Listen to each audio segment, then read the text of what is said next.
Hello friends, आप सब लोगों का स्वागत है हमारे यूट्यूब चैनल पर। तो आज हम देखेंगे कक्षा 7 का महान व्यक्तित्व पाठ 4। पाठ का नाम है महर्षि वाल्मीकि। तो देखिए दोस्तों, जैसा कि हम इस पाठ का सारांश देखेंगे, तो चलिए स्टार्ट करते हैं। रामायण के रचयिता महर्षि वाल्मीकि का जन्म हजारों वर्ष पहले हुआ। इनके बचपन का नाम रत्नाकर था। ईश्वरीय प्रेरणा से ये संसार छोड़कर भक्ति में लग गए। तपस्या करते समय दीमक ने इनके शरीर पर बॉबी यानी कि वाल्मीकि बना ली थी, जिससे इनका नाम वाल्मीकि पड़ा। यानी कि रामायण के रचयिता कौन है? महर्षि वाल्मीकि। इनका जन्म हजारों वर्ष पहले हुआ था। इनके बचपन का नाम था रत्नाकर। ये ईश्वर की प्रेरणा से संसार छोड़कर भक्ति में लग गए। तपस्या करते समय ये इतने लीन हो गए कि दीमक ने इनके शरीर पर बॉबी यानी कि वाल्मीकि बना ली थी, जिससे इनका नाम वाल्मीकि पड़ा। तमसा नदी के तट पर स्थित आश्रम में उन्होंने संस्कृत में अपनी प्रसिद्ध ग्रंथ रामायण की रचना की।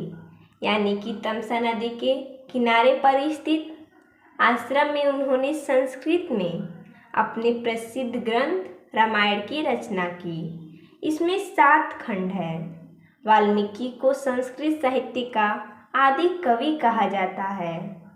रामायण में राम के चरित्र, उस समय के समाज की स्थिति, सभ्यता, व्यवस्था और लोगों के रहन सहन का वर्णन है। यानी कि रामायण में वे सारी बातें बताई गई हैं, जैसे कि उस समय की स्थिति क्या थी, सभ्यता क्या थी, उस समय के रीति रिवाज क्या थे, रहन सहन कैसे थे, सब रामायण में वर्णन किया गया है। रामायण त्रेता युग का ऐतिहासिक ग्रंथ है। महर्षि वाल्मीकि के आश्रम में ही लव कुश का जन्म हुआ। लव कुश राम के पुत्र थे।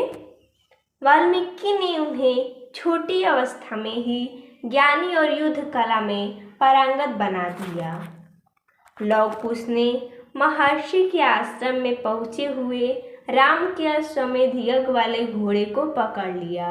यानी कि पहले यज्ञ होता था जिसमें घोड़े छोड़े जाते थे, उस घोड़े को लव कुश ने पकड़ लिया। किसने छोड़े थे घोड़े? तो राम ने। एवं राम की सेना को पराजित कर अपने युद्ध कौशल और पराक्रम का परिचय दिया था। महर्षि वाल्मीकि कवि, शिक्षक और ज्ञानी थे।